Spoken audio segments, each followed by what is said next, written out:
Now, in addition to the previous uses of meditation for kishuf, sorcery or black magic, and we saw that one was able to achieve that by meditating on certain shemas, tumos, incantations, and as a result of that, you would be able to control the hashpos, the influences or the forces of the sitra achra, in order to, of course, manipulate, push aside malachim, and thereby manipulate specific kochas. So, in addition to the previous uses of meditation for kishuf, one can utilize the procedural device or method of meditation upon various incantations also to control and manipulate shadim or demons. And this is a second area of black magic or sorcery, and that is, of course, the area where one engages the use of demons or shadim. This practice, whereby one can manipulate or control shadim, demons, to do something for you, this practice is called demonology, and that is a subdivision of kishuf, because it is accomplished basically by the same method, and that is by meditating on shemois tumois or incantations.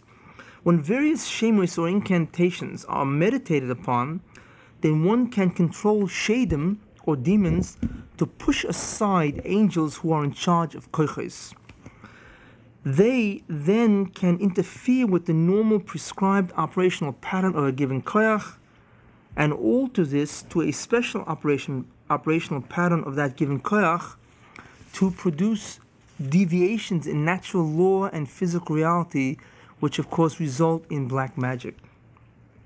We see therefore that physical phenomena and natural law can be altered either through the hashpos, the influences that emanate from the sitra achra, or the koiches, the evil forces, as a result of meditating upon specific shemois, tumois, or incantations.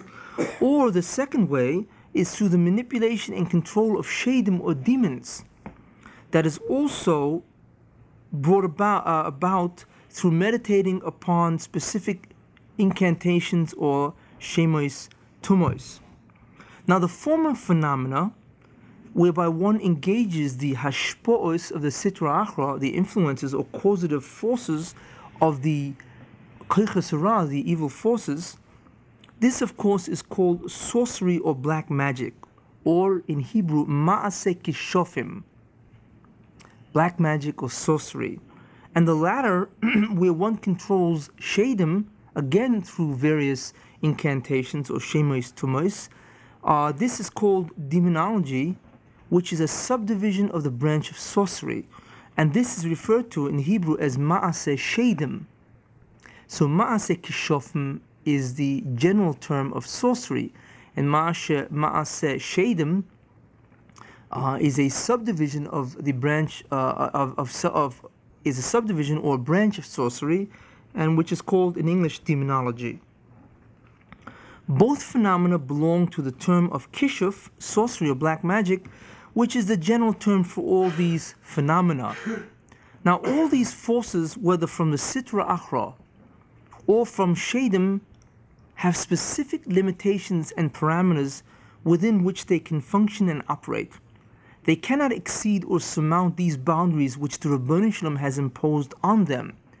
The Ribbono Shel Olam has given or has ordained that if one utters certain specific shemois, tumois, incantations, then this has the effect of being able to control either demons, shadim, or the hashpo'os of the sitra achra. This is what the Ribbono Shel Olam has decreed. But of course, you cannot engage them to do whatever you want. There are specific boundaries, limitations that these shadim or that the hashpos of the sitra achra is limited to. There are only specific functions or outcomes that can be achieved as a result of these shemois, tumois, and this is all, of course, within the decree of God. Now, the Egyptian magicians, among other occult methods in their repertoire, used demonology also to duplicate the miracles of Moshe Rabbeinu. Besides ma'aseh kishofim, sorcery. They also used demonology, the control of shadim, again through various incantations. Thus, they were unable to duplicate the miracle and plague of Kinum, lice, for as Rashi says over there, actually by the plague of lice, Rashi says this, that a shade cannot control a being which is less than the size of a grain of barley. In other words, that is a specific limitation imposed by the Ribono Shel Olam in terms of engaging a shade to do something for you. It cannot control a being which is less than the size of a grain of barley. And of course, the lice, which is less than the size of a grain of barley, therefore the shadim had no power over, and they were using demonology to duplicate the alteration of natural law in order to duplicate, of course, the miracle of Moshe Rabbeinu.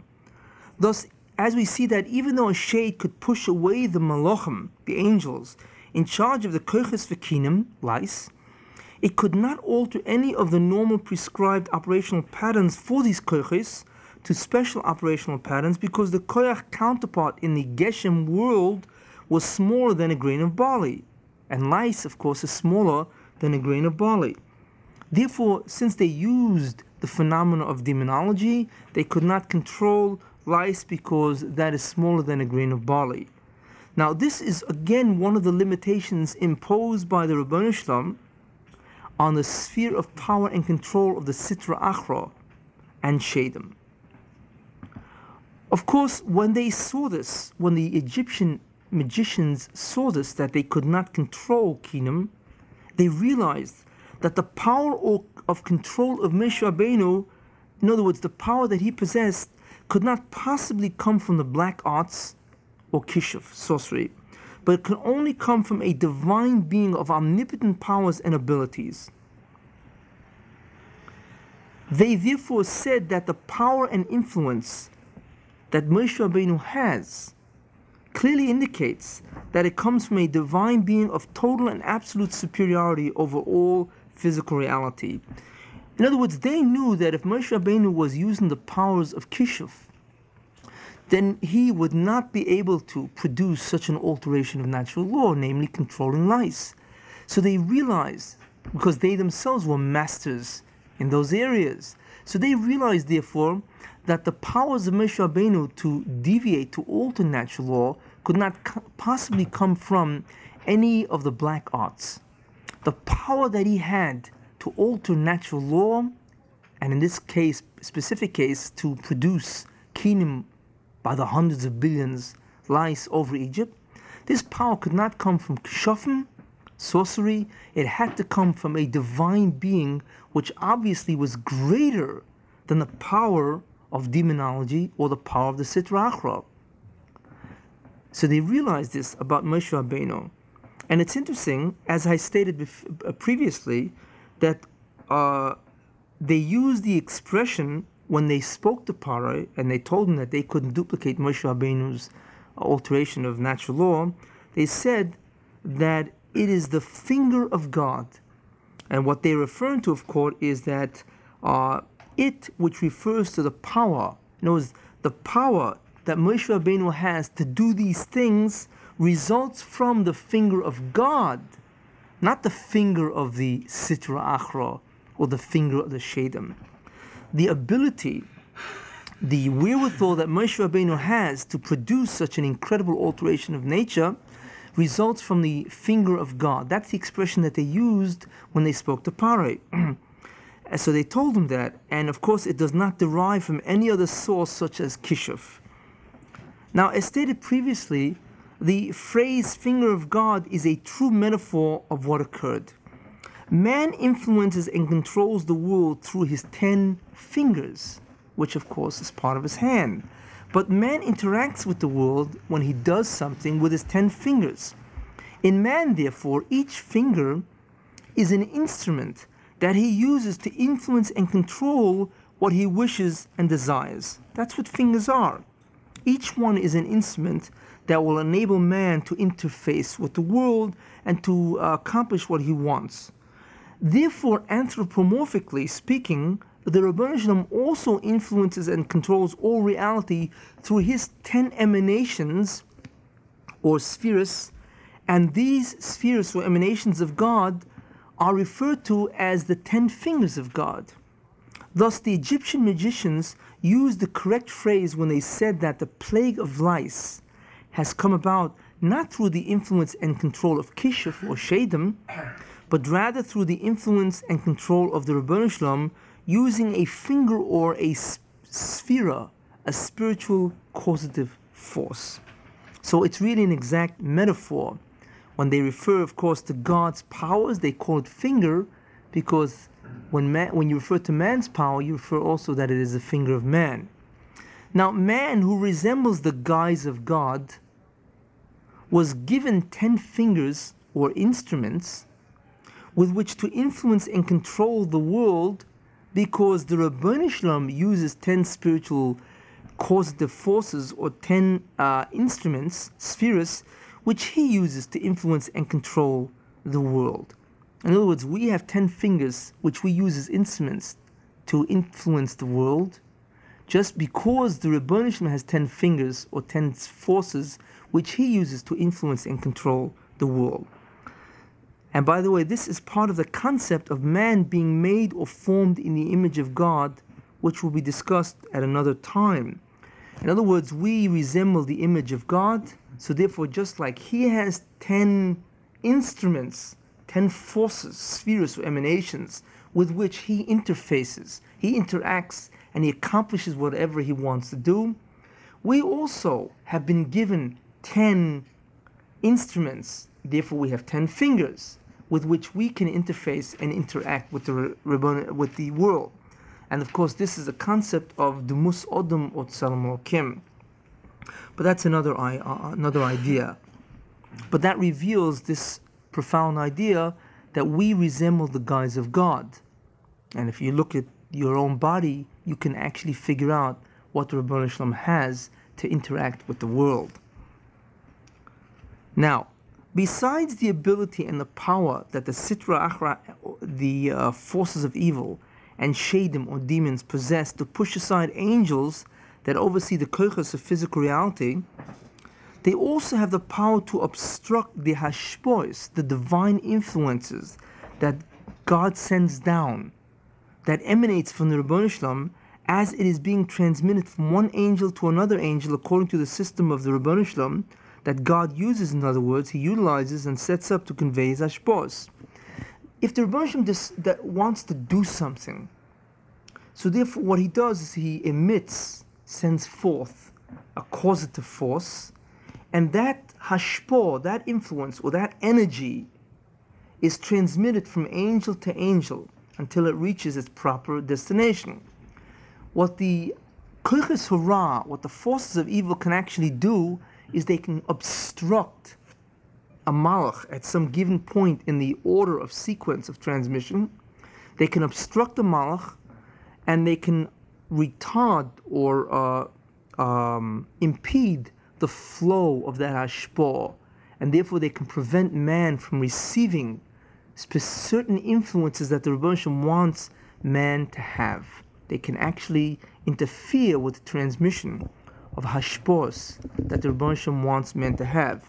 And the Ribbono Shel Olam, of course, decreed that they can do this. And of course, you may ask, how or where do they get the koyach to do this? How does the Sitra Achra, the forces of evil, get the power to obstruct a divine influence that is being sent toward man? And the answer is because of the sins of mankind, or more specifically the sins of the Jews. Those sins give him a tremendous amount of power, the Sitra Achra. And what he does with that power is that he can stop the hashpor, the divine influence that comes down toward mankind, and he can actually stop men from being the recipient of this divine influence. But does it stop there? And the answer, of course, is no. Because when we say that the Sitra Achra stops the hashpor from coming down and thereby influencing man in a positive way, what is also true is that he can now usurp that power, that hashpor, for his own ends, namely to do evil. So when man sins, two things happen. First of all, the Sitra Achra has the power to obstruct divine hashpos, divine influences or energies that would give man specific things. And that's the first thing that happens, that he can obstruct these hashpos from being transmitted from angel to angel. And the second thing is that he can usurp these hashpos for his own use to achieve what he wants to achieve. And we all know what the Sitra Achra wants to achieve, and that is tremendous hester, or to promote the belief, of course, that either God does not exist, chas v'shalom, or the fact that there are many independent forces besides God. That, of course, is his objective, and he can take the hashpos, those divine influences, and use them for his own good, for his own benefit. So that's an important idea to know. Now, so that's something else that the Sitra Achra is able to do. Because of these various powers the Sitra Achra and Shadim have, the Gemara says the following in Masechta Sanhedrin, that Rabbi Yochanan said, why are all these phenomena of the Sitra Achra and Shadim called kishofim? And I have translated kishofim as sorcery or black magic. So Rabbi Yochanan asks, why is it that the word that is used to refer to sorcery, why is it called kishofim? So he says because they have the power to counteract the community or the assembly of angels on high. And he says therefore that the abbreviation of the word kishofim, which is Chof Shin Pei Yud Mem, kishofim, is really an abbreviation of kichesh, they counteract, pamaya, the assembly or the community, shemala, of those beings that exist on high. So kishofim is really an abbreviation of the following phrase, that they counteract the community on high, which of course refers to the angels that oversee nature or physical reality, or the angels which transmit the hashpos, the divine influences, down to, of course, man. So therefore, Rabbi Yochanan says that kishofim, sorcery is called kishofim because it's an abbreviation for beings that can counteract the community on high. That's why it's called kishofim, sorcery or black magic. That's what Rabbi Yochanan said. As said before, even though the Sitra Achra and Shadim have such enormous power, which can be activated by meditation upon specific incantations or shemais tumais, they can only operate within certain limitations and boundaries. They cannot do whatever they want to do.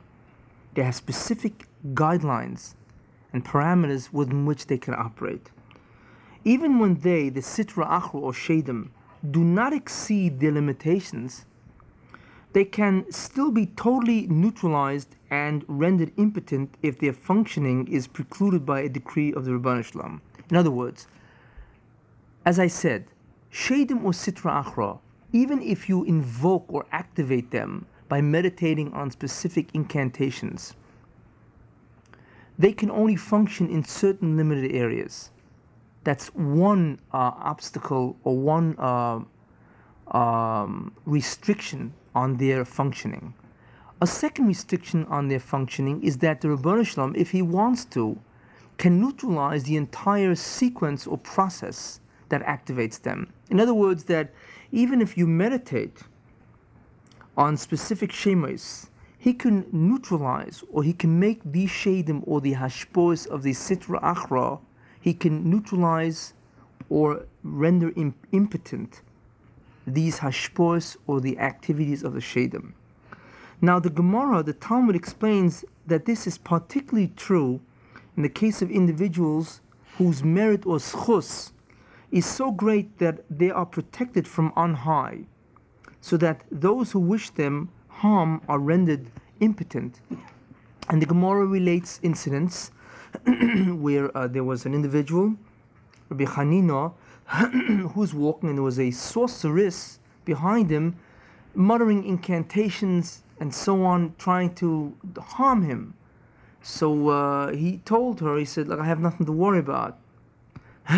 Because if what you want to do, if the Rebbe wants it to happen, he will allow your sorcery to work. And of course, if he doesn't want it to happen, he will not allow the sorcery to work. And the Gemara then comments and says that this is especially true in the case of Rabbi Hanina, because his chus, his merit is so great that the Rebbe, of course, will protect him and will not allow even that which should normally occur. The Rebbe will not allow it to occur. In other words, normally this sorceress should have been able to harm Rabbi Hanina by her invoking and meditating on incantations.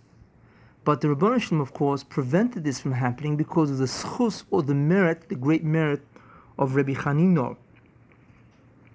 And so we see, therefore, that even if you operate within the boundaries that the Shadim and Sitra Achra can operate, the Rebbe can intercede and render, of course, the power that the Shadim and Sitra Achra have.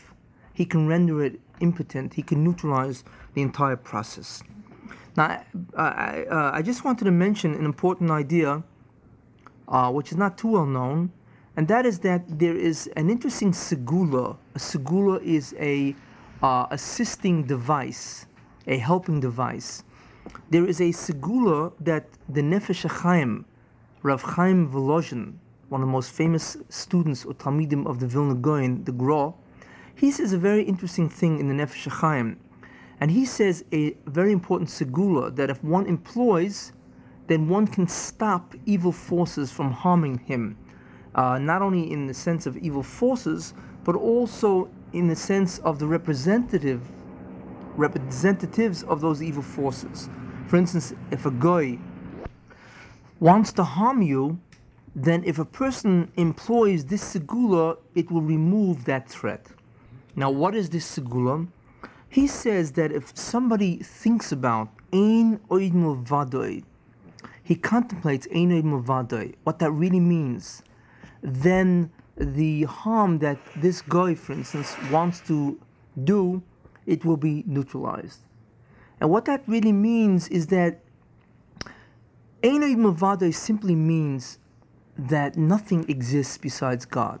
So if there is an opposing force to you, or force that wants to harm you, the truth is that it is not an independent being of God. It is really God behind that being, that is powering that being, that is energizing that being to harm you. If you somehow recognize that the real power, the real threat emanates not from this individual or this, let's say, guy, whatever, but rather it emanates from the Rebbeinu Shalom, then the threat is removed. In other words, the schus, or the merit of understanding and realizing that there is no such thing as a threat external to God or independent of God, that anything that wants to harm you is really God Himself giving power or energizing this agent to do it for him. If you recognize that, then that schus, that merit, that recognition itself will prevent that agent from harming you. And Rav Chaim Volozhin says that this segula, this device, is boduk u'menuseh. It has been tried and proven to be true. So therefore, if you ever encounter somebody who wants to harm you, whether it be an animal or human beings that look like animals, or whatever, if you mechaven, if you intend and you think about Einid Muvadoi, and you realize that that being itself is only powered by the Rebbeinu Shalom, and is the Rebbeinu Shalom that is a threat, so to speak, merely the recognition of the fact that the real threat or the real power is really the Rebbeinu Shalom, if you recognize and say, aha, I know it is you, God, and not this agent, it merely looks like that agent, then the Rebbeinu Shalom will neutralize and render impotent the guy from actually, or the agent from actually harming you. And like I said, that Rab Chaim Volozhin says that this is bodik imnusa, that if one employs this, this will always work. In summary, then, we can organize or sum up the ideas that we have discussed regarding the fourth spiritual phenomena or experience called kishuf, sorcery, or black magic. And we could sum it up again because I pointed out that if we look at the phenomena which occurs, the spiritual phenomena which occurs from the standpoint of its four elements, this can serve to us as a summary device. And the first element in the sequence toward attaining the spiritual phenomena which I had gone through, the first idea or element was procedure. And we see therefore that the procedure in order to invoke sorcery, kishuf, or black magic is the meditative method or device upon a particular shem tumah, an incantation. This is the procedure, of course, for attaining the phenomena of kishuf, sorcery. Now, the second element in the sequence toward attaining kishuf or sorcery is called the results of the procedure. And we see that there are two types of results that issue forth from the fact that you employ the procedure, which of course is the meditation on specific incantations. And the first is type A, that there is an alteration in a koyach, in a transcendental force, from the normal prescribed operational pattern to a special operational pattern by either a hashpo'o, an influence of the Sitra Achra, or the influence and power of a shed, a demon, brought about by pushing aside the koyach's angel in charge over it. And that is the first type of result that, of course, issues forth from the procedure. The second type, or type B, of result, which, of course, occurs as a result of the procedure, is that there is an attachment of one's nefesh elyono, or soul, to the Sitra Achra, or to spiritual impure evil forces. There is actually a dvekus that is achieved when one meditates on incantations. One becomes attached, his nefesh elyono becomes attached to the Sitra Achra, or to spiritual impure evil forces. Now, the third element in the sequence toward attaining this phenomena is what's called the ultimate consequence of the procedure. And that also is two types corresponding to the two results of the procedure mentioned. And the first type of ultimate consequence from the procedure is the alteration and deviation of physical reality or physical phenomena and natural law, which is called kishuf, sorcery, or black magic. This is the first type of ultimate consequence which results from the procedure. The second type, which corresponds to the result B of the procedure, the second consequence of the procedure, which corresponds to the second or type B result of the procedure, is the infusion of tremendous spiritual pollution, unholiness, and impurities in one's nefesh elyono. There's a tremendous amount of tumah that a person attains as a result of course, his attachment to the Sitra Achra. Now, in addition, one attains occult knowledge and information. In other words, he has access to different kinds of knowledge and information which is not available to most people. And I had mentioned what that could be: future events, secrets not known to men, and so on. And the fourth element in the sequence toward attaining this spiritual phenomena, of course, are the conditions to be met. And basically, the only condition that one has to exercise is a precise execution of the correct procedure. This then is the four elements of the sequence toward attaining the spiritual phenomena or experience of kishuf.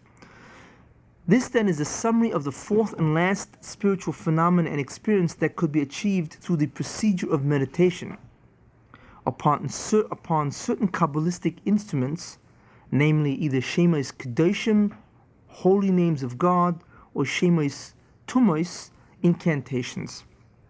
And with this we close the discussion of the four spiritual states that, or spiritual phenomena or experiences that can be achieved, of course, through the procedure of meditation. In other words, using meditation as a device or a method upon a specific object of that meditation, which of course is either a name of God, a Shem Kodosh, or a name of an evil force or a demon, which of course is a Shem Tumah.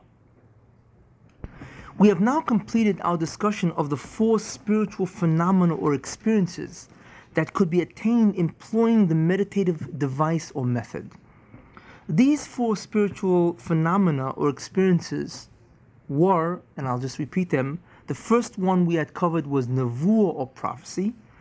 The second one was Ruach HaKodesh or divine inspiration or the Holy Spirit. That was the second spiritual phenomena. The third spiritual phenomena is Shinui Teva or white magic. And the fourth spiritual phenomena, which we had discussed, is Kishuf, which of course is black magic or sorcery. And we have covered each of these four areas, four spiritual phenomena, in extensive detail. Now, we have seen that each of these experiences brought the meditator in contact with the spiritual dimensions or existential planes. And we see that in Nevuah, an individual becomes attached to the divine presence, the Shekhinah, or the glory of God, the kavod of the Ribono Shel Olam. In Ruach HaKodesh, we see that the meditator, that his soul becomes attached to a Holy Spirit, or a Malach.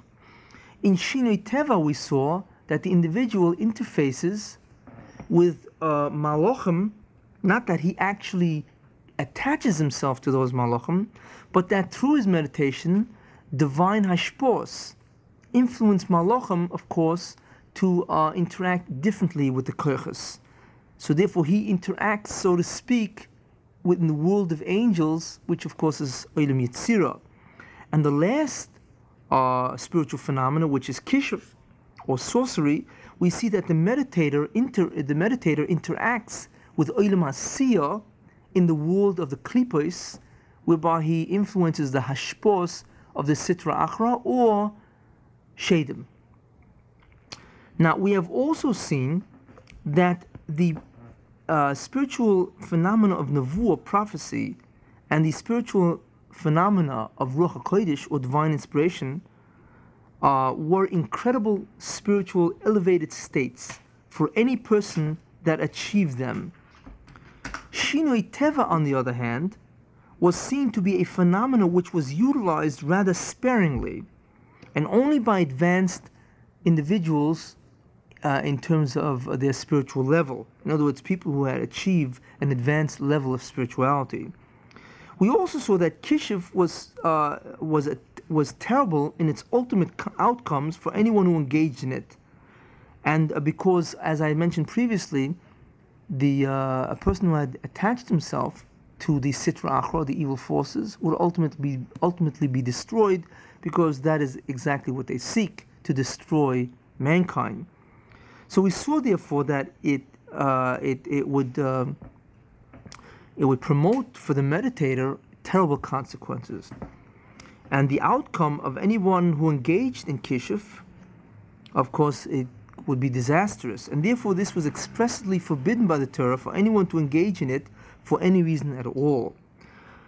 As can be readily observed, the procedure of meditation as a spiritual method or device occupied a fundamental and essential place within the Judaic framework of the avodah, the task or the service of man, in terms of what the Ribono Shel Olam expects of him. And if used, in other words, if meditation is used in a proper and appropriate manner, it could bring for its practitioner incredible, elevated, and ecstatic spiritual experiences which have no equal in any other experience he could possibly go through. Now, what I'd like to speak about now that we have concluded the 4 different spiritual phenomena that a person can achieve through the meditative device, I want to talk about meditation and its relationship to the avodah. In other words, the avodah and meditation's place in it. Now, I have said that the procedure of meditation as a means of achieving various spiritual states or initiating various spiritual phenomena is really part and parcel of the avodah of a Jew. The avodah of a Jew, the service, the task, the labors, the work of a Jew. And therefore, as such, since the meditation, the procedure of meditation, is really part of the avodah of a Jew, and as such, it plays an important and crucial role toward bringing a Jew to his ultimate intended purpose. And we know that the ultimate intended purpose of a Jew, of course, is, of course, being a resident of Olam Haba. Now, of course, the entire avodah plays that role, that crucial role of bringing a Jew to the ultimate intended purpose. But since we say now that the procedure of meditation is also part of the avodah, then the avodah, of course, which brings a Jew toward Olam Haba, since meditation is also part of the avodah, then of course that will play a crucial role in bringing a Jew also toward his acquisition of Olam Haba. In order to properly understand the relationship that meditation has with the avodah, let us analyze the area of hashkafa called the avodah. Now, the meaning of the word avodah means either service, a labor, a work, or a task. Let's take a look at the avodah itself. Let's analyze the area of hashkafa called the avodah. And from that, we can then understand the relationship that meditation has with the avodah. And of course, we can spend a lot of time in the avodah, but I don't want to do that because primarily what I'm interested in, of course, is describing spiritual states and comparing the spiritual states with states which have been experienced in the East. But I'd like to take some look at the avodah in its general concepts, to look at the essence of the avodah, and by the way, to sort of like comprehensively summarize the essential ideas of the avodah. Now, what's in order is a good definition of avodah, a really technical, precise definition of avodah. I'm going to define it as the following. The avodah is a term which refers to or compromises or encompasses all those observances, performances, actions or behaviors which, when done by particular individuals, brings about a tikkun to creation, a tikkun hakloli, which means the complete or entire or total rectification or restoration. Okay? That's the definition of the avodah. Thus, any observance or action which has the ability to masaken creation, to bring about a rectification or restoration to creation, is included in the concept of avodah. All these observances, all these components of the avodah are in effect instruments or devices which will rectify or restore creation to its intended former state. Thus, all instruments of tikkun are subsumed under the term avodah. That's a precise and succinct definition of avodah. To summarize, the avodah is all those observances and actions and performances that are done by a certain kind of individual, and we will see that as an individual who has the power of tikkun. But in any case, the avodah is all those observances or performances or actions or behaviors that are done by particular individuals that is able to bring a tikkun to creation. That is the avodah. Now, we see also that the avodah, or those observances which comprise the avodah, are really instruments for tikkun. So therefore, the essence of the idea of avodah really is that it is an instrument for tikkun of creation. If an observance can bring a tikkun to creation, it is therefore an instrument for tikkun. It is part of the avodah. If an observance cannot bring a tikkun to creation, even if it's done by a masakin, then it is not part of the avodah. It is not an instrument for tikkun. So therefore, the concept of avodah is synonymous with the concept of instrument for tikkun. And any observance that can bring tikkun is part of the avodah. If it cannot bring tikkun, it's not part of the avodah. It's as simple as that. That is the definition of avodah. Now, there are three distinct ideas mentioned in the definition of avodah, and I want to just discuss these three ideas. The first idea mentioned in the definition was the particular individuals who employ the instruments of tikkun or engage in the avodah to bring about a tikkun of creation. That was the first idea that was mentioned in the definition. The second idea mentioned in the definition was the actual observances and actions themselves, which are the instruments of tikkun. This was the second idea which I mentioned in the definition.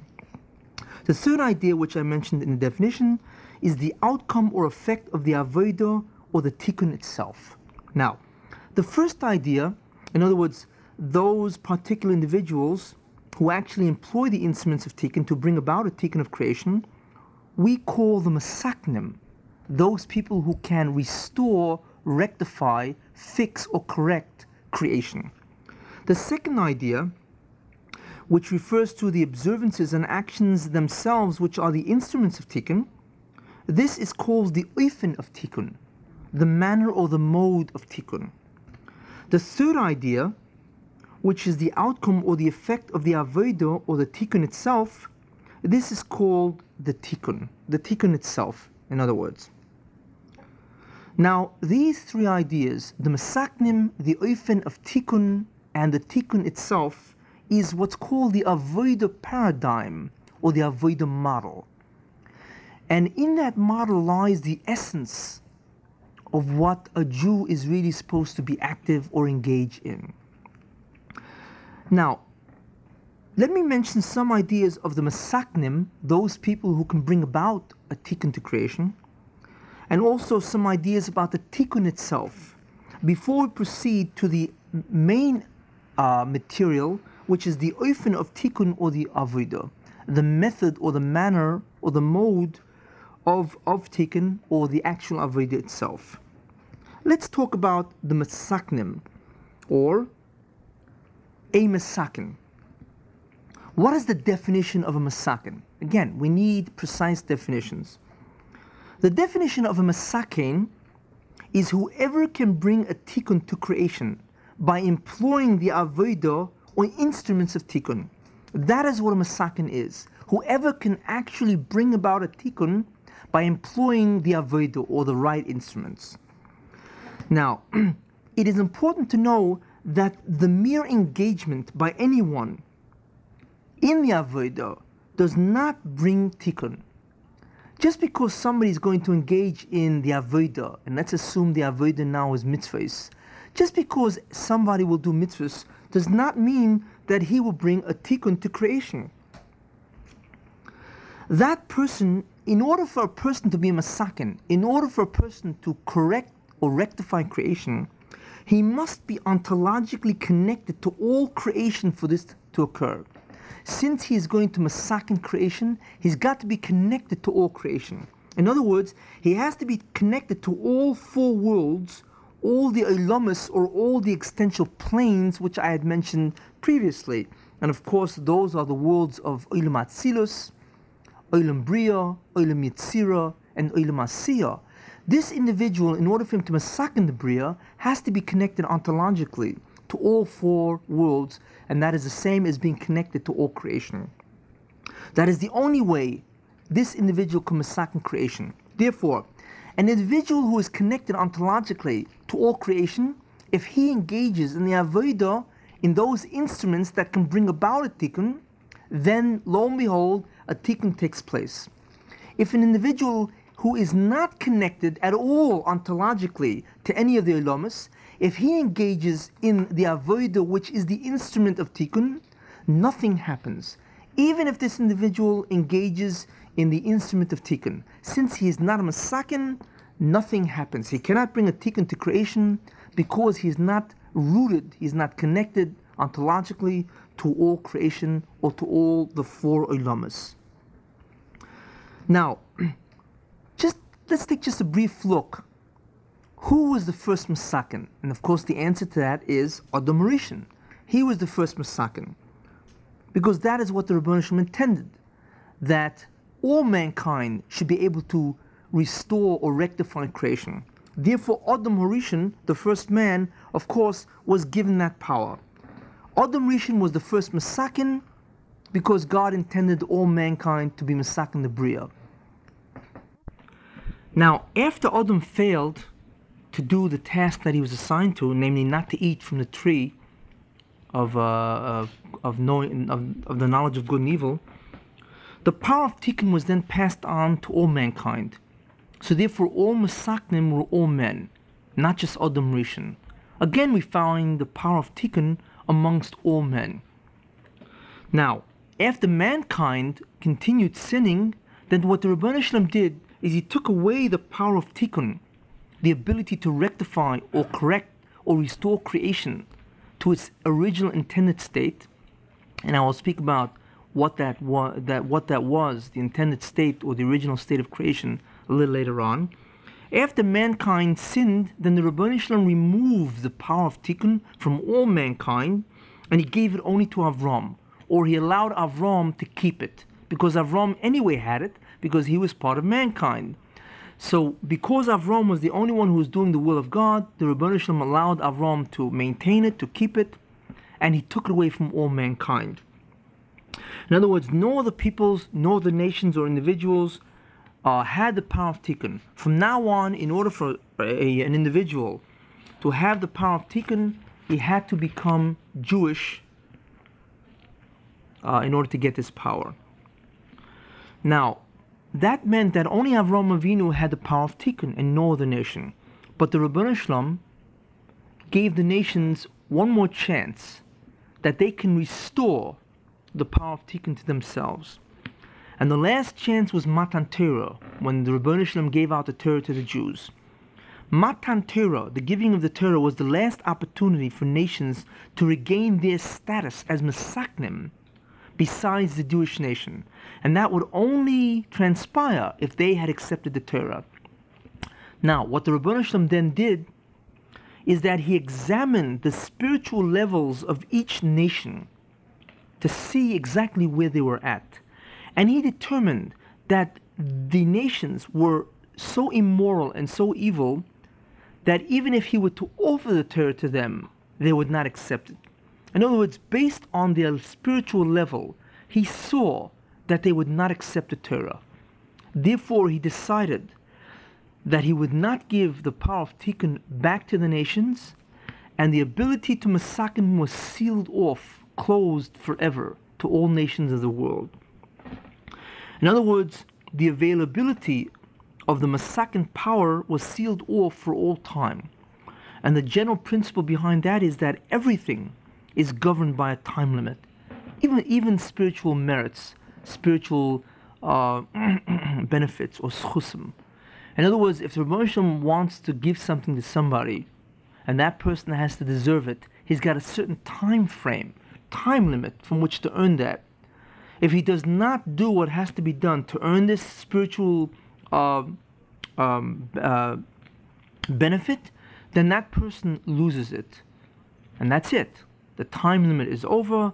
That person is no more can receive. That gift is no more available. And that's exactly what happened with mankind. He gave them 2,000 years for them to be engaged in righteousness, and of course they refused. He then took it away from them, and he left it with Avram. But however, he decided again to perhaps give them back the power of Tikkun. He assessed their spiritual level. He saw that none of them would accept the Torah, and therefore the time period had elapsed, and therefore they could no more receive this power of Tikkun. The only way a non-Jew can masakin the Bria is if he becomes Jewish. What was close to them, of course, was the fact that nations other than Jews could no more masakin the Bria. However, an individual, if he would want to become Jewish, he can, of course, gain the power of Tikkun. In other words, now only individual Goyim, by becoming Gerim, proselytes, can regain the Masakin status and have the power to Masakin creation through the Avodah. If a Goy does not become Jewish, then he cannot Masakin the Bria in any way. Thus, the ontological or existential connection to all creation was removed from non-Jews, and it remained intact only by Jews. Jews, therefore, are the only Masaknim today. After Matan Torah, Jews are the only ones in the entire world of all mankind that can actually correct, rectify, or restore creation to its intended state, the state of Tikkun. Another idea which is important to know is that if a person can masakin creation, he of course also has the power to makalkal creation. And we know what kilkul is. It is the power of damage or destruction. In other words, the same ontological connection that a masakin has to all the olomus that allows for tikkun also allows for kilkul. It's the exact same process. Once a person is rooted, attached, or connected to the existential higher planes, then he can influence them, either for good, to bring a tikkun, or for bad, by destroying them. Both powers are joined in the same concept or phenomena of the Jew being rooted or connected to all the Olamas. Also, what's important to know is that Jews have enormous power because of their ontological connections throughout all creation. In other words, because a Jew is ontologically connected to all creation via his nefesh elyono, his upper soul, the Jew has enormous power. They can rectify or destroy creation. This is the true importance of the Jew. But it is interesting that this enormous power of tikkun that every Jew has, every male or female, every male from the age of 13 and every female from the age of 12 has this power. This enormous power of tikkun is concealed from all mankind and even from the Jew himself. The Jew himself does not know his awesome power, that in his hand lies the rectification of creation or the destruction of creation. Thus we see Jews have two identities. The first identity is called the national identity, and what this is that the national identity is the fact that the Jewish nation is descended from a common ancestry, namely Avram, Yitzchok, and Yaakov, and the 12 tribes. In other words, the Jews have two identities, the first one being the national identities, because all Jews are descended from a common ancestry. And the second identity is called the spiritual identity, because the Jews as a nation, every member of that nation is connected existentially to all worlds. Every Jew is connected ontologically to all creation. And therefore, every Jew can affect and influence all creation either for good, which is tikkun, or for bad, which is kilkul. Two identities, a national identity and a spiritual identity. The national identity emanates from where Jews are derived from, their ancestors, and the spiritual identity is derived from their nature, their spiritual nature, the fact that they have the power of tikkun and kilkul. The uniqueness and greatness of a Jew lies in his spiritual identity and not merely in his national identity. The real uniqueness of a Jew lies in what the Jew can do, not where the Jew has come from. And unfortunately, many people do not understand that, they don't see that. Now, I had mentioned previously a concept of Hanhagas HaYichud, which of course means those set of actions which is taken by the Ribbono Shel Olam that ensures or guarantees the tikkun of creation. That's what Hanhagas HaYichud is. I mentioned previously. I gave an entire shir on that. It's a backup system where God wants to fulfill His will, and that is that there must be a congregation, a community, a nation in Olam Haba that will receive His presence. That must be. It's what's called Kiyum Ritzonai. Therefore, there is activated what's called Hanhagas HaYichud.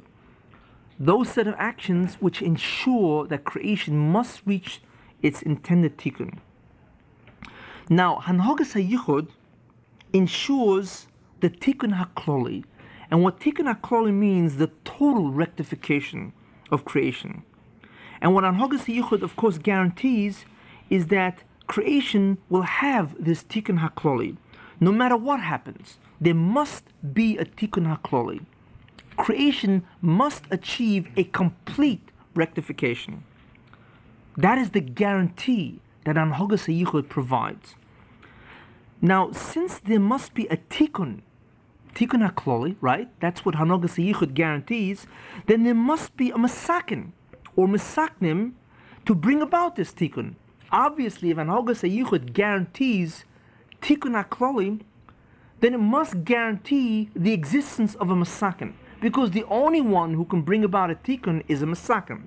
Therefore, the logical deduction is that since the tikkun hakloli is guaranteed, the masakin, the existence of a masakin also must be guaranteed. But if the existence of a masakin is guaranteed, then obviously the survival of the masakin also must be guaranteed. Because if the survival of he who could masakin the bria is not guaranteed, then obviously creation could never achieve its total tikkun. So we see therefore that Hanhagas HaYichud, since it guarantees or ensures the tikkun hakloli, it must guarantee or ensure the existence or the presence of a masakin. And since it guarantees the presence of a masakin, it must guarantee the survival of that masakin, because then tikkun hakloli could never be guaranteed. But then who is the masaknim of creation today? Jews. Therefore, and we're following it logically, Hanhagas HaYichud must guarantee the survival of the Jews as the masaknim, so that they, by engaging in the avodah or instruments of tikkun, can bring to reality the realization of the tikkun hakloli of creation. Thus, the survival of Jews to do the avodah, to engage in the instruments of tikkun, and their ultimate reward of ushering in the messianic period and ushering in the future world is ensured not because they are Jews, but because they are masaknim of creation. And we see that the masaknim are guaranteed existence and survival because Hanhagas HaYichud guarantees the tikkun hakloli. So we see the logical progression. Thus we see, very interestingly, that it is the spiritual identity of the Jews, not the national identity of the Jews. It is the spiritual identity of the Jews that ensures their survival, and not the national identity at all. This is a crucial and important idea to remember, especially for those who would denigrate and discount the spiritual aspect of the Jewish nation, and rather focus primarily on their national identity.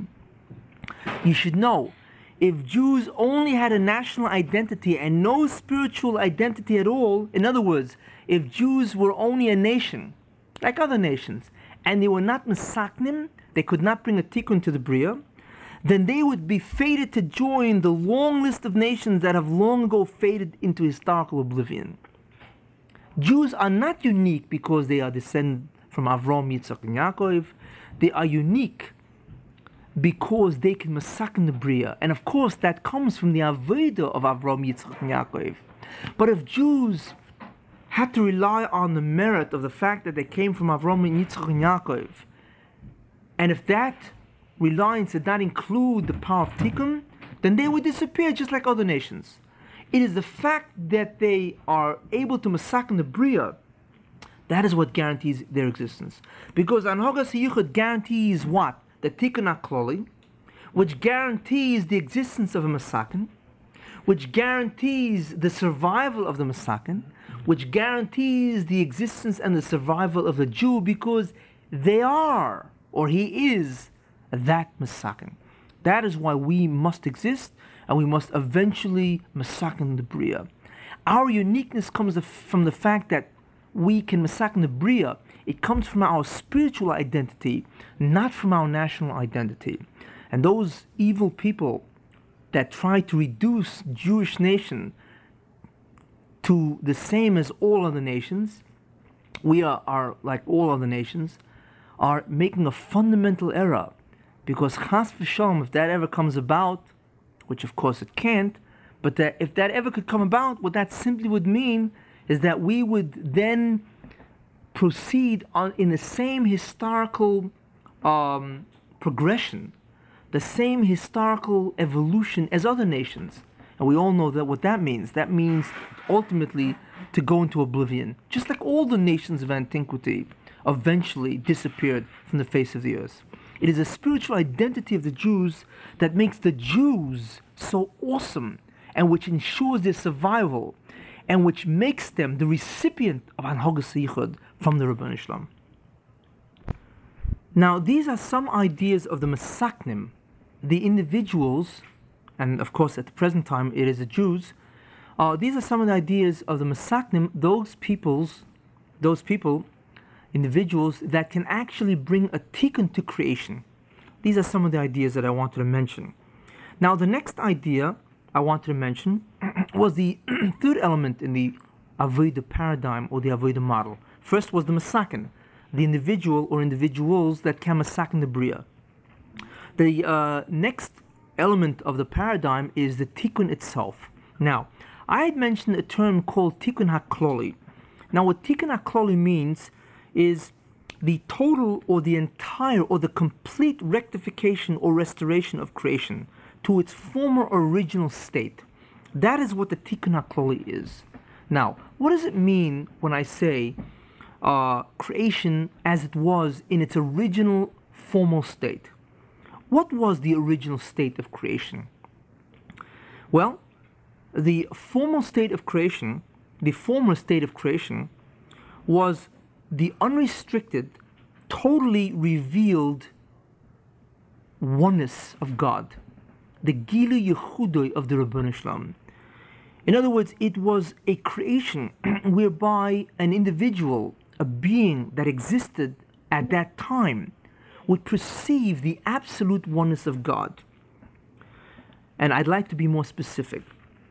Any being that existed at that time, at creation, when it was first created, in other words, any being that existed at the when creation was in its former original state, would perceive the Rebbeinu Shalom in three ways. There would be three concepts or three perceptions that he would grasp.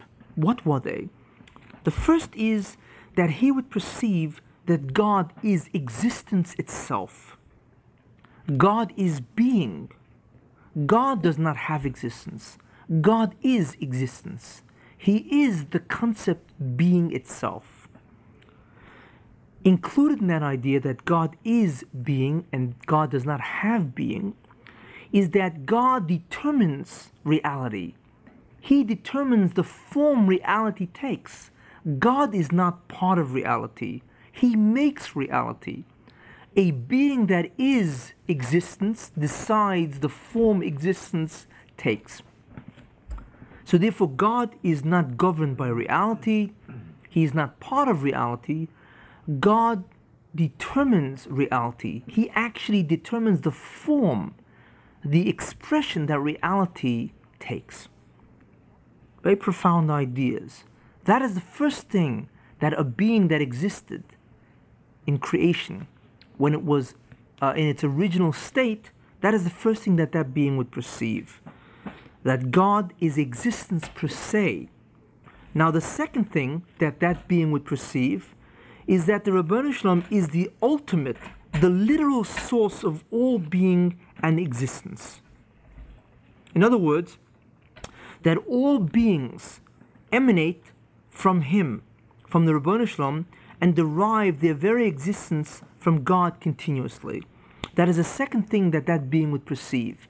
That all beings emanate from God, literally, that God is the ultimate source of all beings, and that all beings derive their existence from Him, and of course they derive their existence from Him continuously, even after they were brought into existence.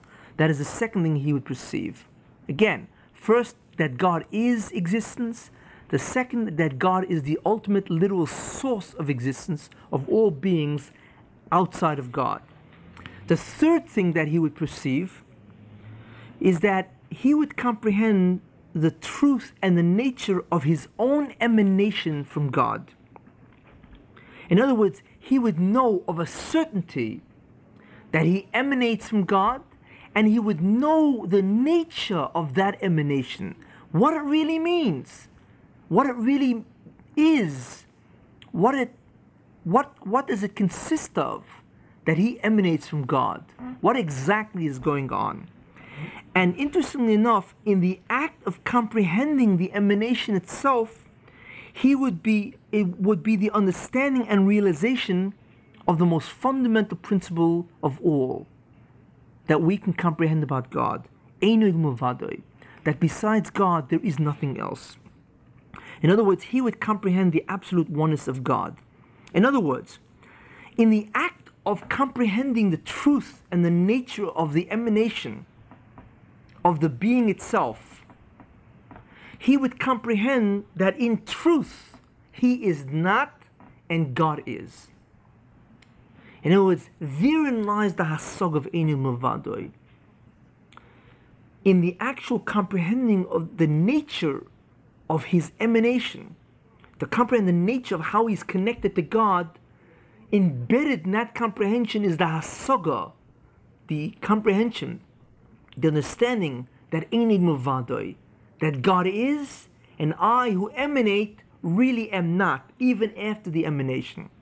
And that is really the essence, that is really the essence of Olam Haba, that idea.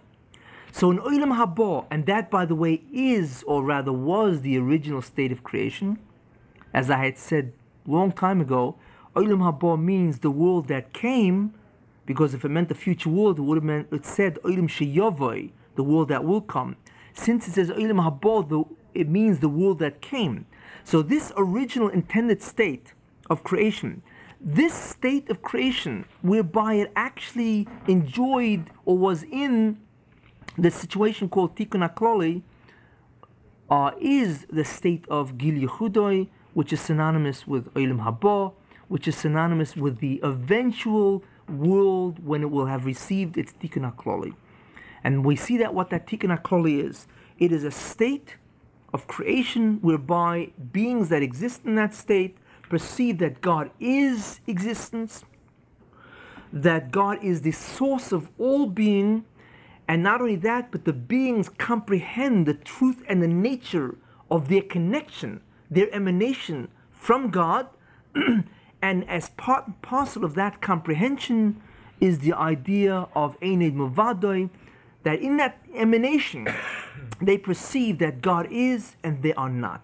And that is really what happens in Olam Haba, and of course that is what will be when the world will have achieved its Tikkun HaKloli, of course, and that will be the future world, Olam Haba. That is basically what Tikkun HaKloli is, and that is the state that the universe assumes when there will be a complete rectification or restoration of creation to its former original state, the state of unrestricted, total Gil Yechudoi. And therefore that will engender in beings that are in that state of Gil Yechudoi the ultimate understanding or Hasogas Yechudoi.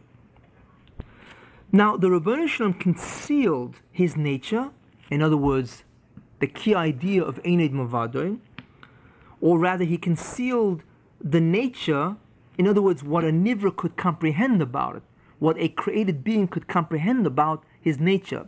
He concealed that nature. And we know that nature, of course, the essence of that nature is Eined Mavadoy, that besides God there is nothing else. The Rebbeinu Shalom concealed that nature, and he also concealed his relationship with his creation. And what is that? That he is the source of all being. And he concealed this, of course, from mankind. Now, creation, when it is in a state of concealment, it is called the state of chesron, or deficiency. And of course, if man sins, then it is called a state of kilkul. In other words, creation can get even more, can actually experience a greater concealment as a result of the sins of man. That is called kilkul. Now, the task of man, as a masakin, is to restore the original former state of gili yechudoy from the present state of hesti yechudoy. This is what tikkun hakloli essentially means. And I don't think I could be more precise about what tikkun hakloli is. Tikkun hakloli, again, in summary, means the total, complete, entire rectification of creation. It is the restoration of creation to its former original state. And that state was what's called gili yechudoy, where beings in that state could perceive God as being itself. They could perceive God as a source of all being, and they could perceive God, of course, or rather they could perceive their emanation from God, and they would automatically, in that comprehension, perceive the truth of Eined Mavadoy. And that state, of course, is called tikkun hakloli, and God concealed that state. He took the tikkun of the world and he made it deficient, so therefore the state of the world became chesron, and it is our job to remove the chesron, to remove the hesti yechudoy, the concealment of his absolute oneness, and to restore the universe, or rather creation, to its original state of gili yechudoy, and that is tikkun hakloli, and that, of course, is exactly what olam haba is all about. I now wish to discuss and elaborate the concept of the oifen of tikkun, or the manner, the mode, or the method of bringing about a tikkun to creation.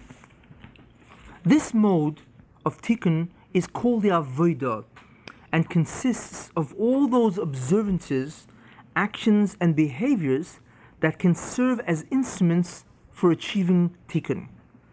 Now, one important idea that I want to mention. Obviously, without the implementation of the avodah, a masakin can do nothing for creation. In other words, even though a person has the ability and the power to masakin, without the avodah, he can do nothing. Without the correct instrument, what can a person do? It's like a doctor. Without his tools of surgery, he cannot perform surgery, even though he knows how. Tikkun hakloli can never be achieved if the masaknim will not engage in doing the avodah, or the instruments of tikkun. Only those observances that comprise the avodah can serve as instruments to masakin creation. No other actions performed by a masakin will achieve a tikkun. It's as simple as that. That's important to remember. There are no substitute instruments. Either you do the avodah, those observances that serve as instruments for tikkun. If you don't do the avodah, if you think you can supplant it with some other act, you're making a big mistake. Only those acts which comprise the avodah and therefore serve as instruments for tikkun, that is the only things that will bring a tikkun. If you want to substitute them or supplant them with something else, you are making a gross error. That's very important to know. Only the avodah can bring a tikkun to creation, nothing else. There is no room for creativity in the sense that you could supplant what is stated to be the avodah. The tikkun hakloli can be realized only by particular observances done only by a masakin and by no other kind of actions and behaviors. even if executed by a Masakin. Thus, if Jews cease to do these observances, or rather those observances that comprise the Avodah, then there can be no tikkun for creation whatsoever. In other words, no instrument, no Avodah, no tikkun outcome. It's as simple as that. You can be a Masakin, you can have the enormous powers of tikkun and kilkul, but if there is no Avodah, no instrument, then there is no tikkun outcome. It's as simple as that. There is no substitute. You cannot supplant it with something else. You must engage in the avodah itself, because that is the only instrument for tikkun. And that is very important to remember, especially many people try to introduce new ideas and new methods and so on, which are contradictory to the avodah. That will not work. You must stick to the avodah itself. Important to remember. Let us now proceed to gain some kind of understanding of the instrument of tikkun, the method whereby the creation is brought to what's called the tikkun haklali. In other words, some kind of description of the avodah itself, or those observances, actions, or behaviors that can actually serve as instruments for achieving tikkun. There are 7 terms which embody significant concepts as relates to the avodah, or instrument of tikkun. And I want to address myself to these 7 terms and use them sort of as a guiding structure, whereby I can then unfold the ideas of the avodah, or the instrument of tikkun. What are these 7 terms? These 7 terms are as follows. The first one is called the instrumental essence. The second term is called instrumental principle. The third is the instrumental forms. The fourth term is instrumental subjects. The fifth term is instrumental outcome. The sixth term is the instrumental objective. And the seventh term is the instrumental historical progression. An understanding of each and every term provides one with a comprehensive and profound understanding of all the avodah parameters, or the avodah paradigm or model, which I had mentioned previously. In other words, if we can come to grasp what these terms mean, then we will really understand the concept of the avodah itself, the concept of the instrument of tikkun, that device which brings the world to tikkun haklali. Now, a short review or a brief summary of previously enumerated and stated concepts is appropriate in order to facilitate comprehension of these terms concerning the avodah, or the instrument of tikkun. And that's really what I'd like to do. Just a really short, brief review of ideas that probably most of you are familiar with from previous shurim. And actually, some of these ideas I had stated at the beginning of the series on meditation. But since that shir, which is a long time ago, I just want to review very briefly some of these ideas. And from that will serve as a platform from which we can spring into the entire concept of the avodah. And remember, we are trying to understand the subject, the idea of the avodah, or the instrument of tikkun, in order to understand where does meditation have a role in this area of avodah. Now, Olam Hazeh, this present world, has 2 states that apply to it. These 2 states revolve or pivot around the degree or amount of divine presence that can be perceived in it by mankind, the inhabitants of Olam Hazeh. In other words, Olam Hazeh, which is really creation in the present, at the present time, has basically 2 states which are applicable to it. And basically, these 2 states are really reflections of what's called the degree of yichud manifestation in creation. Thus, Olam Hazeh has 2 existential states of yichud manifestations which are applicable to it. Now, initially, Olam Hazeh was created with some degree of the concealment of the absolute oneness of the Ribono Shel Olam, or that the Rabban Shalom is the ultimate source and master of all things. This was embedded in Olam Hazeh, that the absolute oneness of God, and that He is the ultimate source and master of all beings, this was concealed initially in Olam Hazeh. This is called Hesti Yechudai. This is the initial state of Olam Hazeh as regards the parameter of Yichud manifestations. This state of Hesti Yechudai was imparted to Olam Hazeh by the Rabban Shalom for the sole purpose of giving man a deficiency, so that man could now labor to remove and thereby earn reward for his efforts. That's the reason why this Hesti Yechudai was imparted to Olam Hazeh, is that Olam Hazeh should have this deficiency, this chesarn, and as a result of this deficiency, man would then have a situation where he could labor to remove this deficiency, and thereby he would earn reward for, of course, for all these efforts. Thus, Olam Hazeh was created at the outset of creation with the deficiency, or chesarn. That's what it's called. The chesarn of Hesti Yechudai, the concealment of the oneness of God. That was the initial state of Olam Hazeh. Then it was made possible for man to either add to this chesarn, to this deficiency. In other words, man could increase the degree of Hesti Yechudai.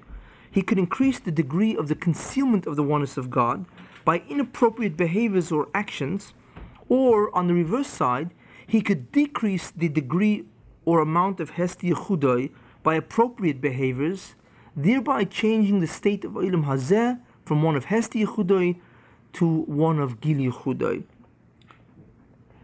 In other words, man has one of two choices. Either he could increase the amount of Hesti Yechudai, the concealment of the oneness of God, or he can decrease that Hester Yechudai.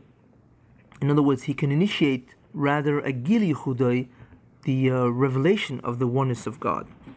If man chose to increase the degree of Hesti Yechudai by engaging in inappropriate actions, then he would be mekalkel creation, over and above the original chesarn or the original deficiency. This increased man-made Hesti Yechudai is thus called kilkel. That is actually the technical term for it. Kilkel is the increased Hester that man produces as a result of his inappropriate behaviors and actions. And the truth is that this kilkel, which refers to the Hester which man contributes to creation, this kilkel is to be distinguished from the initial original divine-made Hesti Yechudai, which is called chesarn. So therefore, the initial state of creation was a state of Hesti Yechudai, which is of course the concealment of the absolute oneness of God, and this is called chesarn. And of course, man can contribute to this by doing inappropriate behaviors and actions, and then this added Hesti Yechudai, this added concealment of the oneness of God, is called then kilkel, damage that man has actually wrought to creation. If man, on the other hand, chooses to engage in specific appropriate behaviors, then Olam Hazeh would go from a state of Hesti Yechudai, concealment of the oneness of God, to one of Gili Yechudai, or a state of the revelation of the oneness of God, as a result of his actions. Thus, Olam Hazeh would achieve a tikkun, a rectification, a restoration, a fixing or repairing. Tikkun means all of these. In other words, Olam Hazeh would achieve this tikkun or restoration from the original initial chesarn, and also possibly kilkel or damage increments or additions that man contributed to it by engaging in inappropriate behaviors. In other words, Olam Hazeh would achieve a tikkun from the original initial chesarn, because it now is in a state of Gili Yechudai rather than in a state of Hesti Yechudai, which it originally started out in, and thereby was identified as possessing a chesarn. This state where Olam Hazeh is in a situation of Gili Yechudai is called tikkun, restoration, rectification, or the more specific term is called tikkun hakloli, the total, complete, or entire rectification or restoration of creation. That's what Tikkun HaKloli means. And Tikkun HaKloli is applied when the world, Olam Hazeh, is in a state of Gili Yechudai, the revelation of the absolute oneness of God. Now, as was seen before, this Tikkun HaKloli is guaranteed to occur by virtue of the Anhagas HaYichud. And I had explained that previously. The Tikkun HaKloli state is the terminal or ultimate state of Olam Hazeh and must occur because of Anhagas HaYichud. Therefore, we see the following consequences, or the following ideas. That Olam Hazeh will go through two states as regards the degree of Yichud manifestation present in it. The first state that it will begin in, is the initial state of Hesti Yechudai, the concealment of the absolute oneness of God. The Chesaron of creation, that's the first state. In other words, the initial state is Hesti Yechudai, which of course is the deficiency or Chesaron of creation. And the second state of Olam Hazeh is a terminal, ultimate, guaranteed state of Gili Yechudai or Tikkun HaKloli. These are the two states that Olam Hazeh will go through. When Olam Hazeh is in a state of Gili Yechudai, the revelation of the oneness of God, then all recipients of that Gili Yechudai are experiencing Hasogas Yechudai, the comprehension of the absolute oneness of the Rebbeinu Shalom. That's what happens when the world is in a state of Tikkun HaKloli, or in a state of Gili Yechudai, that the recipients in this world, of this Gilui, are actually experiencing the comprehension of the concept of the oneness of God. Thus, the phenomenon of Hasogas Yechudai occurs when Olam Hazeh is in a state of Gili Yechudai, or it has achieved the Tikkun HaKloli. When an individual is in a true state of Hasogas Yechudai, he is said to be dovek to the Rebbeinu Shalom, or to be experiencing the Dveikus state. That is really what Hasogas Yechudai is. Hasogas Yechudai is an experience that an individual goes through. The term for that experience is really called Dveikus. Thus, the Dveikus state comprises the Hasogas Yechudai of that individual. They are really identical. Dveikus is the comprehension of God. Except you have to remember that in Olam Haba, when a person is masig the Yichud of the Rebbeinu Shalom, he does not do it via his brain. It's not something he experiences because he is able to reason or think, comprehend with his mind. It's not even something that he experiences through emotions. He experiences it from being to being, which is something which is not comprehensible to us. In other words, he experiences Hasogas Yechudai by virtue of his being, and not through the faculties of mind or the faculties of emotion. In any case, Hasogas Yechudai is the experience that is identical with the state of Dveikus. Now, this state of Dveikus, the experiencing of Hasogas Yechudai by man, is the true ultimate objective of creation and is the real purpose of creation. This is it. It's like they say the bottom line. The bottom line of creation is that there should be recipients experiencing Hasogas Yechudai, or, to put it another way, the bottom line of creation is that there should be recipients in a state of Dveikus, in the Dveikus state. They should be clinging or in some way attached to God, because Dveikus means an attachment or clinging to something. And when we say that an individual is in a Dveikus state, what we really mean is that this individual is clinging or is attached to Rebbeinu Shalom. And he does it by his experiencing the Yichud of the Rebbeinu Shalom.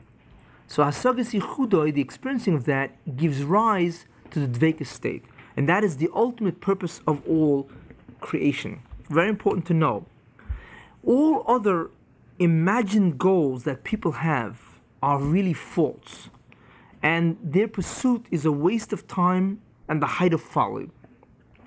People have all kinds of ideas about what the purpose of creation is. Some people think the purpose of creation is, the purpose of man is to pursue happiness, to be happy.